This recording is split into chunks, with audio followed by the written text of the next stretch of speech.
এটা না ধরলে রশিদার দেব রশিদার দেব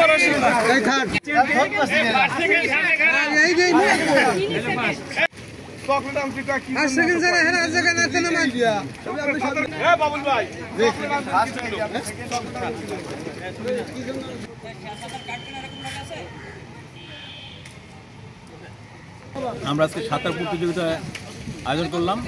এইমাত্র আমাদের সাঁতার প্রতিযোগিতা শেষ হয়ে গেল।